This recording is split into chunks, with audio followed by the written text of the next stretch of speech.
Get ready to uncover the secrets behind your favorite morning brew. Today, we're exploring the fascinating process of coffee roasting the delicate craft that turns raw green beans into the flavorful, aromatic delight we savor each day. Whether you're a casual coffee lover curious about what gives each cup its character, or an avid enthusiast looking to deepen your knowledge, this guide will equip you with insights into the art, science, and passion behind coffee roasting. Let's begin by understanding how roasting influences taste.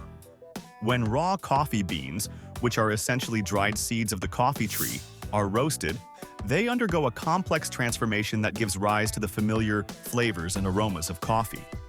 Raw beans, in their natural state, don't smell or taste anything like coffee. They resemble plant seeds, with a mild, almost grassy scent. The magic happens during the roasting process, where heat catalyzes a series of chemical reactions that unlock the bean's potential for flavor and complexity. Roasting impacts coffee's flavor profile in three primary ways: bitterness, acidity, and origin characteristics. Bitterness increases as the beans are roasted longer. Think of it like caramelizing sugar. The darker it gets, the more bitter it becomes.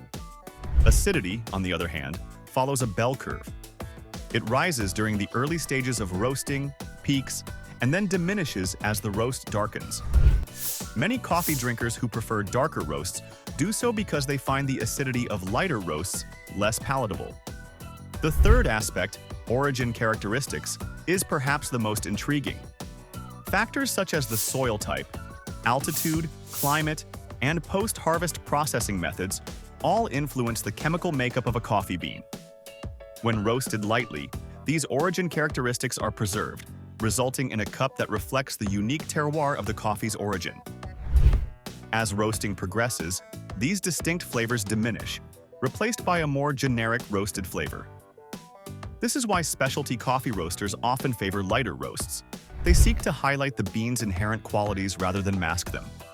Now, let's walk through the roasting process step by step, from raw beans to a dark roast. Initially, not much happens in the roaster. The green beans, which contain a significant amount of moisture, need to be dried out before browning reactions can occur. During this drying phase, the beans gradually lose their green hue and start to turn yellow. Once dried, browning begins in earnest, signaling the start of the Maillard reaction, the same reaction that gives seared meats and toasted bread their distinctive flavors. As the roasting continues, pressure builds inside the bean due to the formation of gases like carbon dioxide and the evaporation of remaining moisture. This pressure eventually causes the beans to crack open in what's known as the first crack. This audible cracking sound marks a critical point in the roast. From here on, the roaster must closely monitor the process, as significant flavor changes occur rapidly. After the first crack, the beans are technically drinkable, and many light roasts are stopped at this stage to preserve acidity and origin characteristics. However, if the roast continues, the beans darken, their surface becomes smoother, and oils may start to appear. This stage leads to what is known as second crack, where another audible cracking sound occurs. At this point, the beans are much darker, and the flavors shift toward a more roasted profile with increased bitterness and diminished acidity. Roasters striving for consistency must control the roast profile, which tracks the temperature curve during roasting. Modern machines use probes and software to monitor temperature in real time, allowing roasters to fine-tune heat and airflow for desired flavors. Specialty roasters prioritize consistency by analyzing roast profiles and measuring roast loss. How much weight beans lose during roasting. Color testing with tools like an Agtron meter also helps ensure uniformity, though it's only one part of quality control. Labels like light, medium, and dark on coffee bags vary. Specialty light roasts stop after the first crack, preserving origin flavors.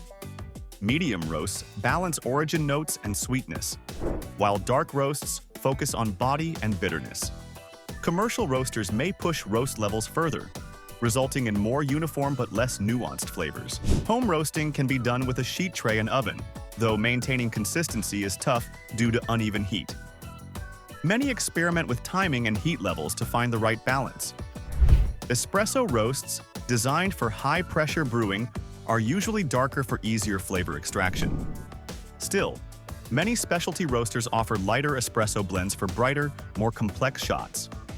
In summary, coffee roasting blends art and science. Each stage, from drying to profiling, affects flavor.